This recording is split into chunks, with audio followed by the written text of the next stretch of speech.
How to increase your ability. Our ability is as sensitive to our moods, our feelings, our mental attitudes, as the mercury is to the changes of the weather or a weather vane is to the currents of air. The perpetual taunting and haunting of unsatisfied ambition, the consciousness that one has the ability to do the bigger thing, but is obliged to do the lesser because one did not early in life persist in following the path that led to the bigger. To feel cramped and limited in a little 7x9 situation in middle life or later when one knows that he has the natural ability to fill an infinitely bigger place is a hell on earth. Hope, self-confidence, assurance, faith in one's mission, enthusiasm in one's work, optimism, courage, joy, open up the ability wonderfully. Fear, anger, envy, prejudice, jealousy, worry, smallness, meanness, selfishness, close it.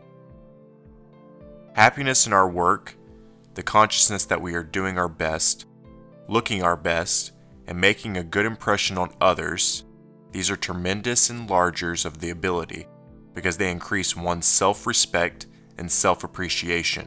They give one assurance, confidence, and confidence gives a marvelous impetus to initiative and executive ability. A prominent businessman says that the best contract he ever got was one he lost. Why? Because it set him to investigating the cause of the loss, to investigating himself, to finding the weak places in himself and in his business methods. It was the lost contract that led him to the discovery that he was not using more than half the ability he actually possessed. Most people rob themselves of success and fortune by mistaken ideas about their ability. They are like a young stenographer who told me that if she had the ability to become an expert in her line, she would go to evening school, study nights, and do everything she could do to improve her education and develop herself in all possible ways. But as she was sure that she only had a very moderate share of ability, she was convinced that there was no use in trying and that she must be satisfied with an ordinary position. In other words, she believed that her ability was a fixed quantity, something which could not be enlarged or diminished, which she could not change in any respect any more than she could change her height or the color of her skin. Now the idea that our ability is an invariable quantity fixed by heredity or by some immutable law which we can neither understand nor control is one of the most unfortunate that could take possession of anyone's mind. And nothing could be farther from the truth, for as a matter of fact, human ability is a very variable and a very elastic quantity. It can be expanded almost indefinitely or contracted in a great many ways. It is like an accordion, which the players sometimes draw out to its full extent and again closes completely. For instance, you can close up your accordion by wrong thinking until a mere fraction of your possible ability is available, or you can open it up by right thinking and make every bit of it count in making your work, your life, a grand success. Multitudes of people go through life with their actual ability so cramped, so muzzled and suffocated by their negative, destructive mental attitude, their doubts, fears, worries, superstitions, and preconceived ideas, their lack of courage, their lack of faith in themselves and in their mission, that they make but a very small percentage of it count in their life work, even when they make a supreme effort to do so. Everywhere we see men and women, hard workers, who do not accomplish a percentage of what they could accomplish with half the effort and half the time they now expend if they could only keep in their minds in a positive, creative condition and base life in the right way. While the development and sharpening of the different mental faculties is the first essential to the increase of our natural ability, it is a mistake to think that all of our ability expansion is dependent on this. It doesn't matter what amount of natural ability you have, if it is unavailable, bottled up by your pessimism, your doubts, your fears, your cowardice, and lack of faith, it is useless to you. If you had a valuable gold mine on your property, and instead of clearing away all the obstructions to get to that ore, you should add a lot more. Your gold mine wouldn't add one particle to your available wealth. Potentially, you had an immense fortune, but so far as you were concerned, it might just as well not be there, for you derived no benefit from gold you could not get at in exchange for the good things of life that you desired. It is just the same with your ability. If instead of doing everything in your power to make it available, to give it outlet, you shut it up within you, covering with all sorts of mental obstructions, it will never expand, will never yield you anything.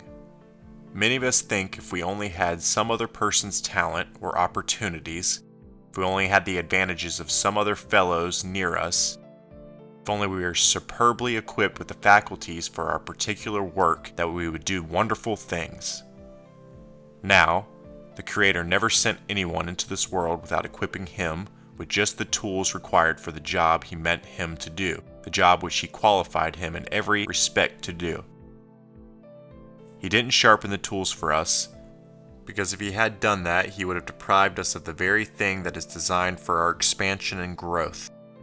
It is by drawing out all that is in us, by bettering our work each day, by overcoming obstacles, clearing away the rubbish and mental debris that evoke our growth, and always reaching up to the attainment of our highest ideal, that, day by day, we unfold layer after layer of the wealth of ability that is enfolded in every human being, no matter what his apparent disabilities or handicaps.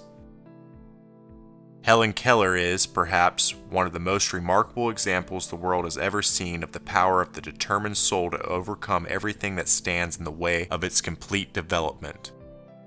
Deaf and blind at the age of 18 months, what opportunity was there for a human being so handicapped to do anything of value in the world?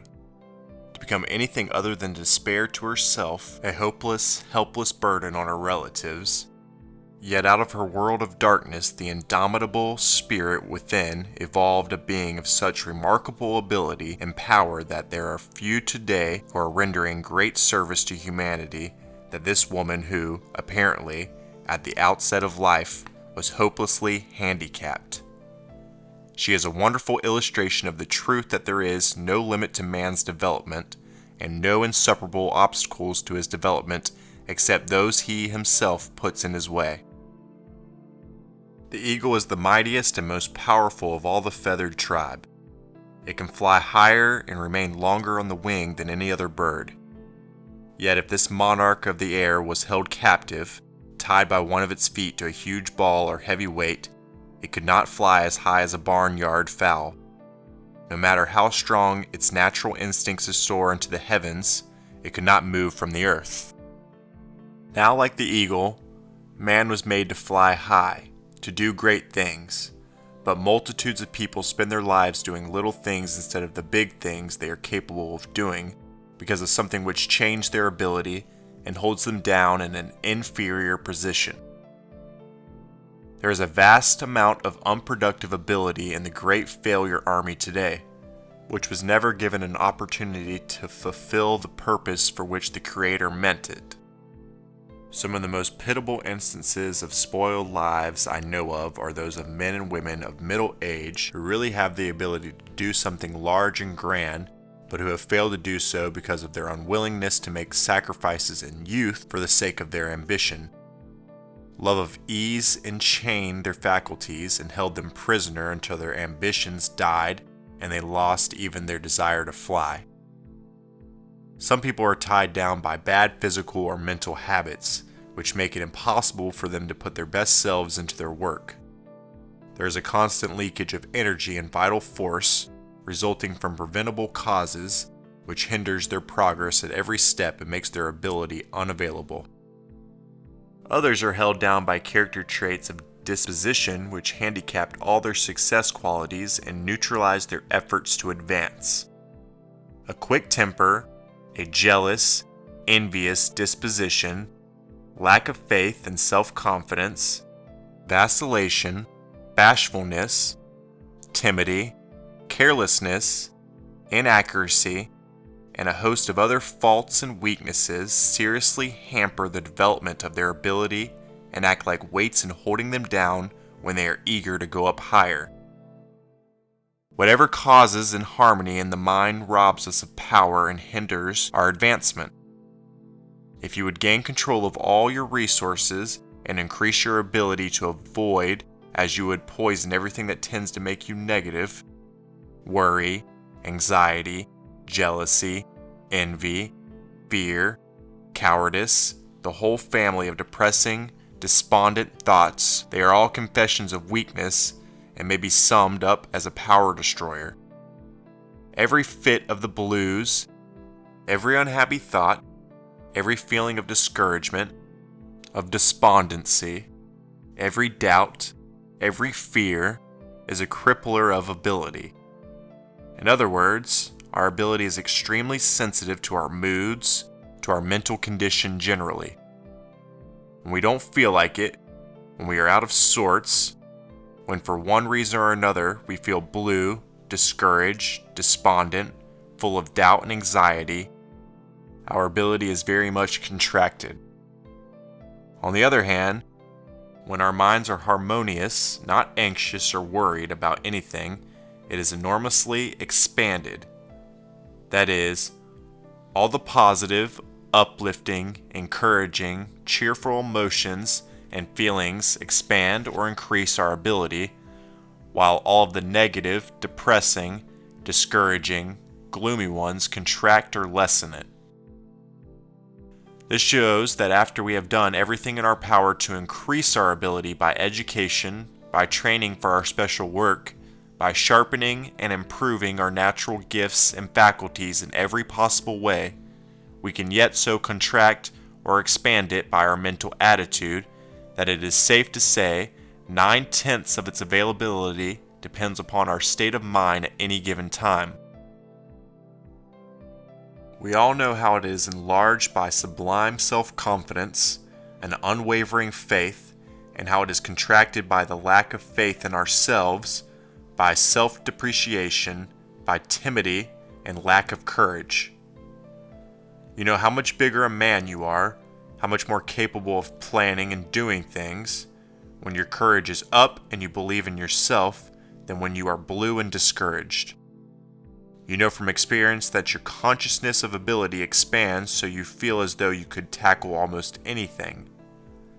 Make this your habitual state of mind, and your ability will always be available, always at its maximum.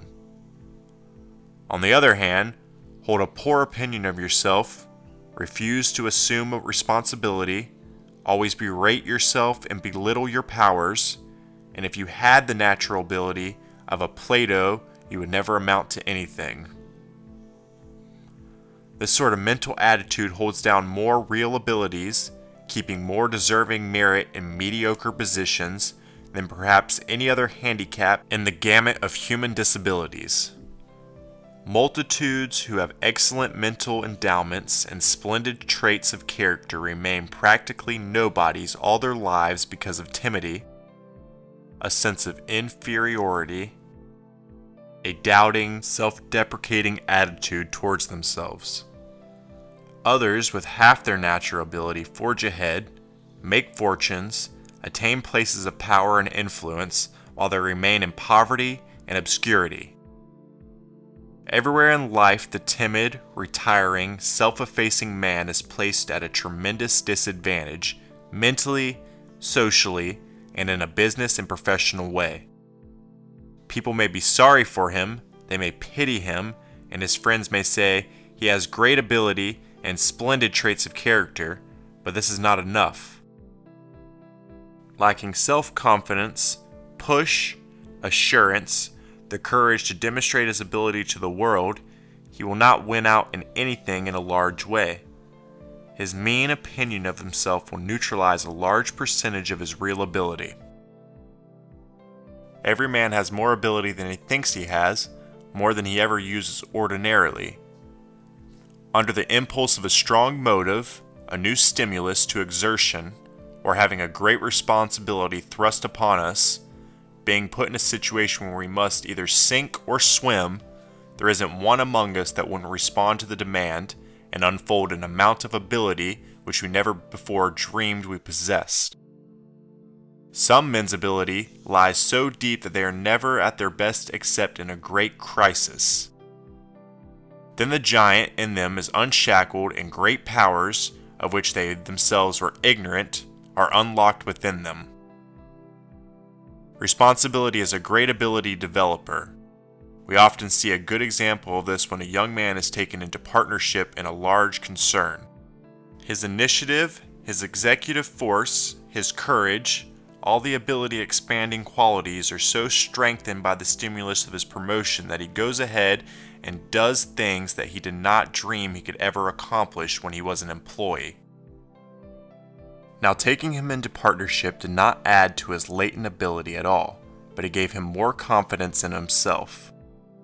The fact that he is put on his mettle to make good in the new position compels him to draw on his ability to the limit, and he does make good.